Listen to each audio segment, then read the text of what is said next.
हरि ओम। ओम सच्चिदानंदरूपाय विश्वोत्पत्त्यादिहेतवे तापत्रय विनाशाय श्रीकृष्णाय वयं नमः। ओम नमो भगवते वासुदेवाय। हरि ओम। राधे राधे। मैं पंडित राजेश शास्त्री श्री न्यूज़ के भाग्यश्री कार्यक्रम में आज 2 अक्टूबर 2024 तदानुसार संवत 2081 शक संवत 1946 आश्विन मास कृष्ण पक्ष अमावस्या दिन बुधवार। आज का सूर्योदय 6:06 पर, सूर्यास्त 5:54 पर होगा। मैं आपके बीच में उपस्थित हूँ आज पितृविसर्जनी अमावस्या के अवसर पर पितृ कार्य से संबंधित कुछ विषय एवं आज होने वाले कंकणाकृति सूर्य ग्रहण से संदर्भ में चर्चा करने के लिए।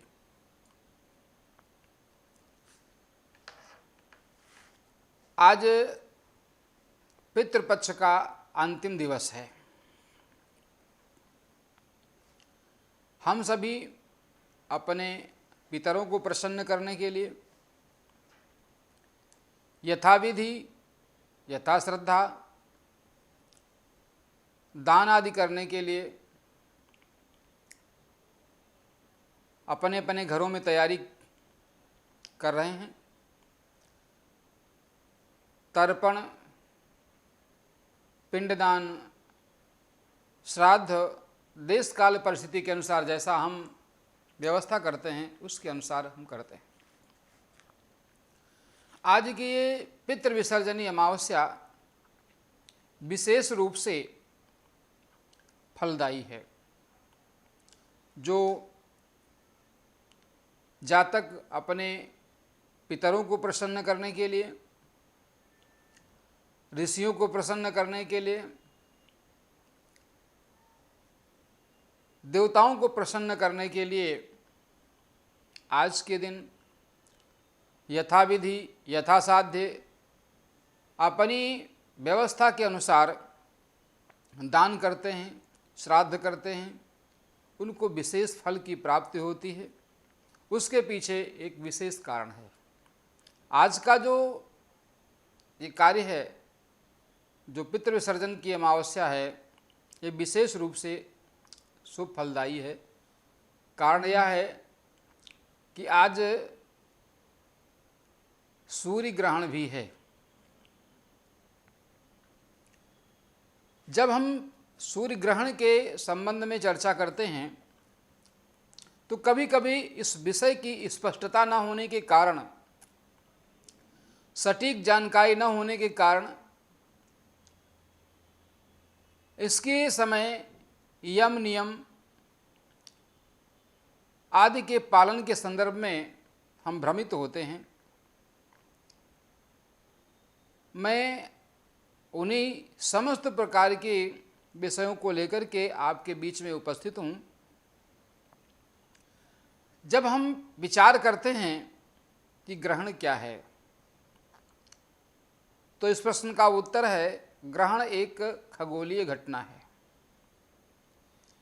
यह घटना तब घटित होती है कि जब कोई खगोलीय पिंड अस्थायी रूप से किसी दूसरे दो पिंडों के मध्य में आ जाता है अथवा उसकी छाया में आ जाता है।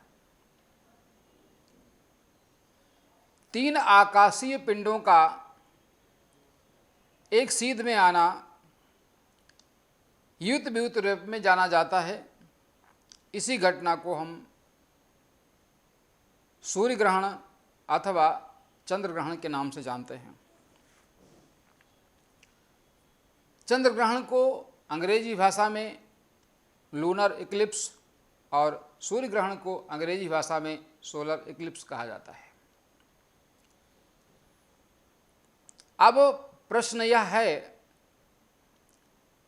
कि आदिकाल से यह चली आ रही खगोलीय घटना हमारे जीवन पर कब, कैसे और कितना प्रभाव डालती है। इसके संदर्भ में जो हम नियम आदि पालन करते हैं वे क्या हैं, कब करने चाहिए, कब नहीं करने चाहिए, मैं समाधान करूंगा इन सभी प्रश्नों का। देखते रहिए श्री न्यूज़ का भाग्य सीरीज कार्यक्रम। जब हम चर्चा करते हैं तो सर्वप्रथम मैं चर्चा करूंगा चंद्र ग्रहण की। चंद्र ग्रहण कितने प्रकार का होता है। तो चंद्र ग्रहण विषय निकल करके आता है कि इसमें एक मांद्य होता है, दूसरा आंशिक होता है, तीसरा पूर्ण होता है। कहने का तात्पर्य मांद्य चंद्र ग्रहण, आंशिक चंद्र ग्रहण और पूर्ण चंद्र ग्रहण। इसी प्रकार से जब हम सूर्य ग्रहण की चर्चा करते हैं तो उसमें भी इसको हमारे मनीषियों ने, खगोल शास्त्रियों ने ज्योतिष विज्ञान की कसौटी के आधार पर इसको 3 भागों में बांटा है। पहला आंशिक सूर्य ग्रहण, पूर्ण सूर्य ग्रहण या वलयाकार सूर्य ग्रहण,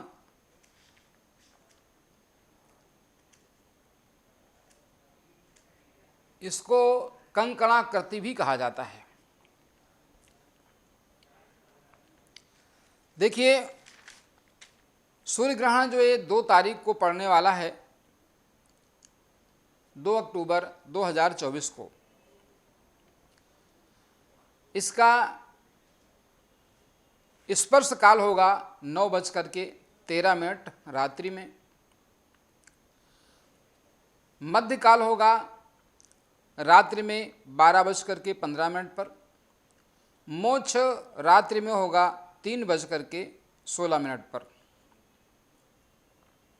यह सूर्य ग्रहण मैक्सिको, पश्चिमी समुद्री क्षेत्र, मध्य एवं दक्षिणी अमेरिका, उत्तर एवं पश्चिमी अंटार्कटिका में दृश्य होगा। भारत में यह सूर्य ग्रहण दृश्य नहीं है। इसलिए भारतवर्ष में ग्रहण के समय लगने वाला सूतक या पालन किए जाने वाले नियम आदि के संबंध में पालन के लिए बाध्यता नहीं है। कारण कि यह भारत में दृश्य नहीं है, क्योंकि सूर्य ग्रहण और चंद्र ग्रहण एक खगोलीय घटना है। उसका मनुष्य के जीवन पर प्रत्यक्ष प्रभाव है। जब प्रत्यक्ष प्रभाव है तो उसी स्थिति में प्रत्यक्ष जहाँ उनका दृश्य होता है उसी स्थान पर उससे संबंधित सूतक यम नियम का पालन होता है। भारत में दृश्य नहीं है, इसलिए हमें यहाँ किसी प्रकार का कोई नियम पालन करने की आवश्यकता नहीं है। परंतु अब जब ग्रहण की बात चल रही है तो मैं इस ग्रहण काल में विषय को और स्पष्टता के साथ आपके समक्ष रखना चाहूँगा। कारण यह है कि ये तो प्रत्येक वर्ष होने वाली घटना है। कोई न कोई चंद्र ग्रहण और सूर्य ग्रहण होता ही है। कोई भारत में दृश्य होता है, कोई दृश्य नहीं होता। जो दृश्य होता है उससे संबंधित हम विचार करके नियम आदि का पालन करते हैं, और जब दृश्य नहीं होता तो उसके नियम पालन हम नहीं करते और करना आवश्यक भी नहीं होता। परंतु फिर भी यह एक खगोलीय घटना प्रत्येक वर्ष घटित होने वाली, अपने निश्चित समय पर आदिकाल से चली आ रही है। हमारे ज्योतिष शास्त्रियों ने इस घटना के संबंध में 1 दिन, 2 दिन, 10 दिन, 20 दिन नहीं, कई कई वर्ष, 50 वर्ष पहले भी गणना करके वो रख देते हैं।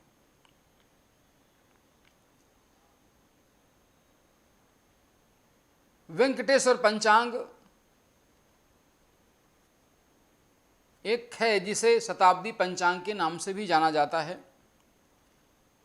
उसने 100 वर्ष की पूरी गणना की थी और उतने वर्ष का सूर्य ग्रहण और चंद्र ग्रहण का विवरण उसने अपने पंचांग में दिया है, जो एक अपने आप में अद्भुत है और सामान्य बुद्ध के से परे है, अकल्पनीय है। यह हमारी भारतीय मनीषियों के द्वारा प्रदान की गई हमारी विधा और विद्या का परिणाम है, जिन्होंने अपने अथक परिश्रम से हमारे समक्ष इस व्यवस्था को शोधित करते हुए प्रस्तुत किया। हम उनके ऋणी हैं। ज्योतिष से संबंधित चर्चा में ग्रहण काल के प्रारंभ, मध्य और अंत अर्थात स्पर्श, मध्य और मोक्ष, इन तीनों परिस्थितियों के संदर्भ में जब हम चर्चा करते हैं तो ये स्पष्ट हो जाता है कि यह हमारी मनुष्यों के द्वारा हमें दिया गया एक ऐसा महत्वपूर्ण ज्ञान है जो हमारी भारतीय संस्कृति के लिए एक महत्वपूर्ण, अकल्पनीय और अद्भुत है।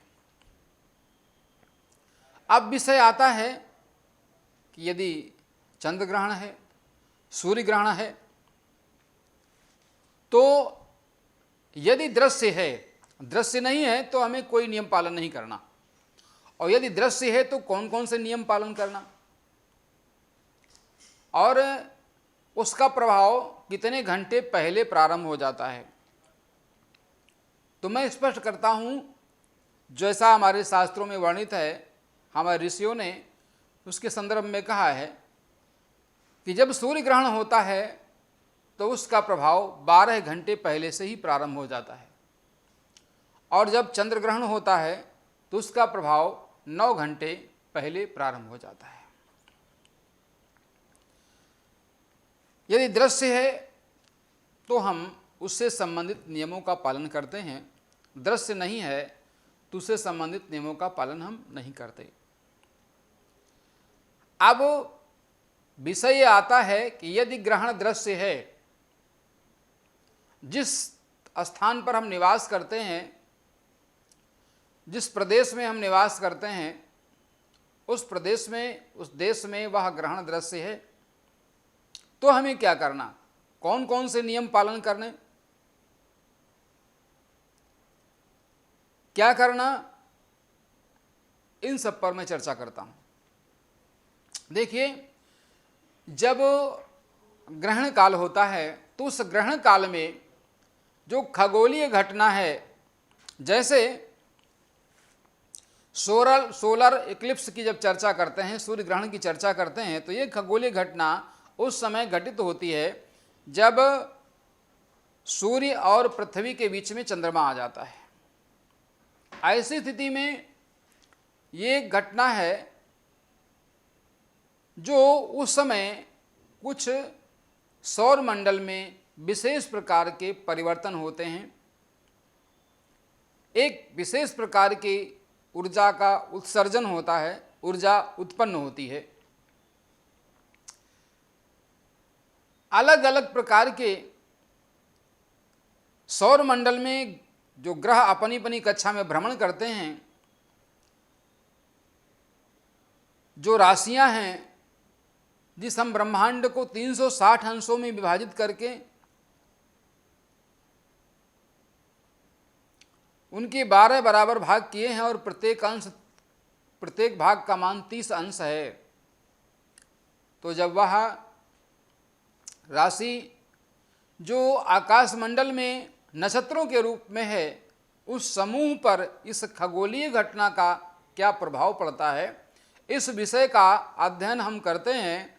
मेष राशि से लेकर के मीन राशि तक समस्त राशियों पर उस ग्रहण का क्या प्रभाव होता है। यदि दृश्य है तो इन पर पड़ने वाले प्रभाव का हम अध्ययन करते हैं, दृश्य नहीं है तो इन पर पड़ने वाले प्रभाव का अध्ययन करने की कोई आवश्यकता नहीं, क्योंकि जब प्रभाव ही नहीं है, दृश्य ही नहीं है, तो उस पर प्रभाव पड़ने का कोई प्रश्न ही नहीं उठता।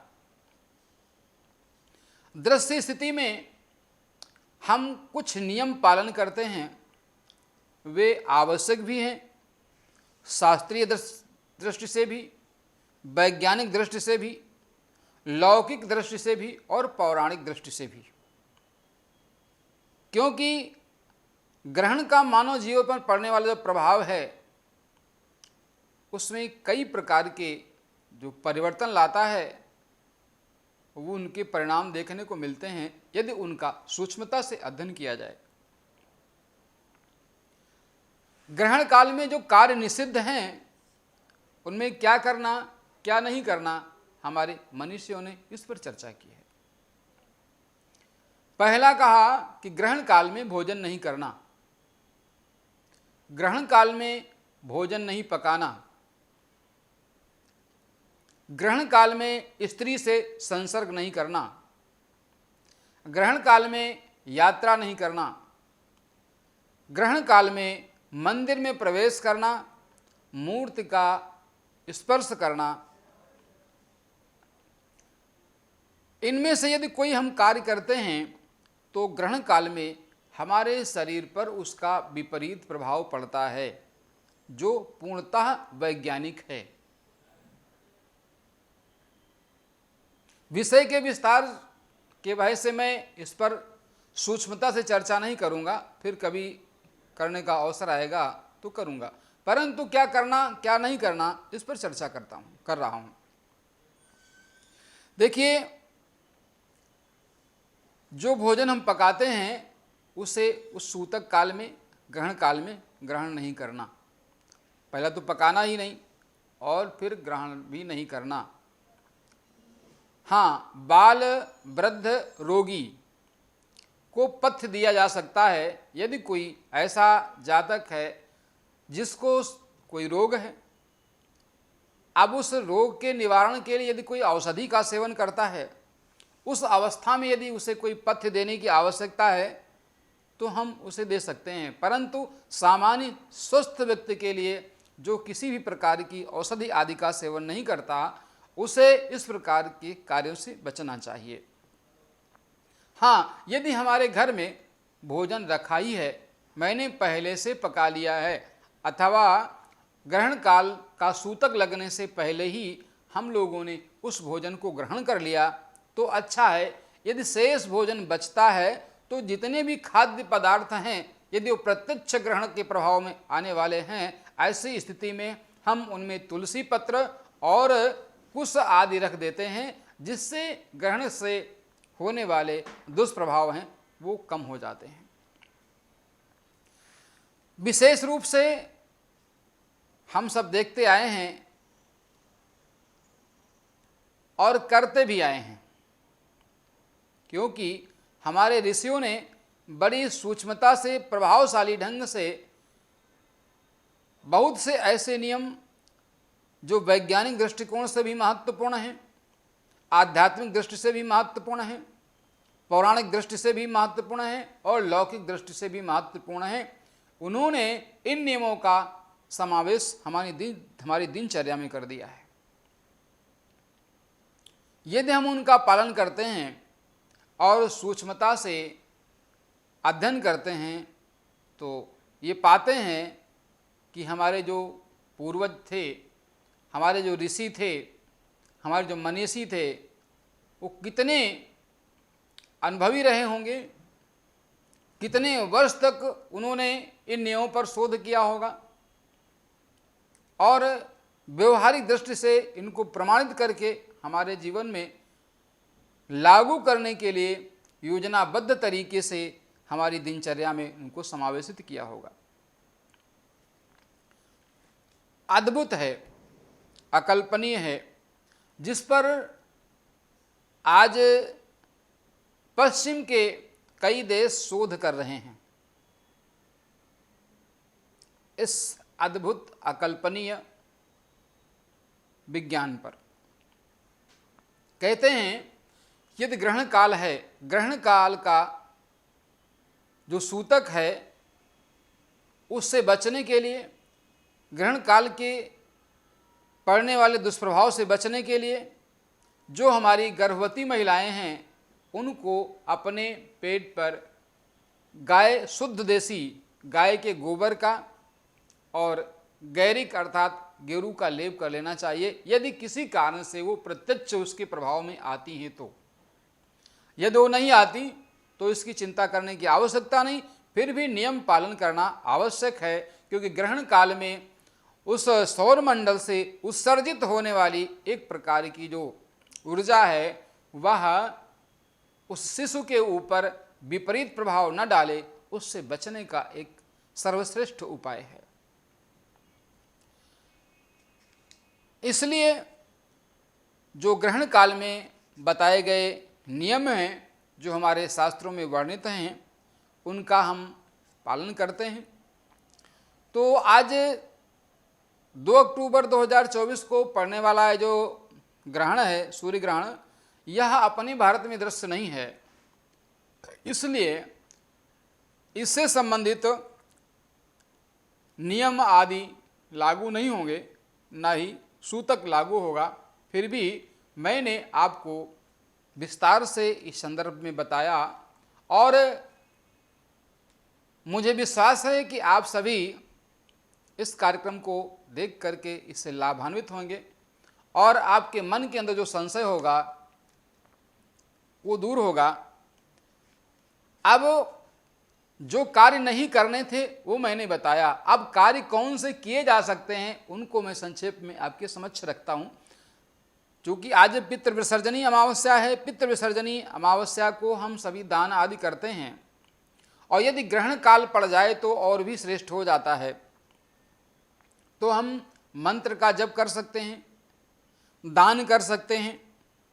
श्राद्ध का दान आज के लिए विशेष शुभ होता है और जो लोग मंत्र आदि का जप करते हैं, मंत्र सिद्ध करने का कार्य करते हैं, उनके लिए आज का दिन विशेष महत्वपूर्ण है।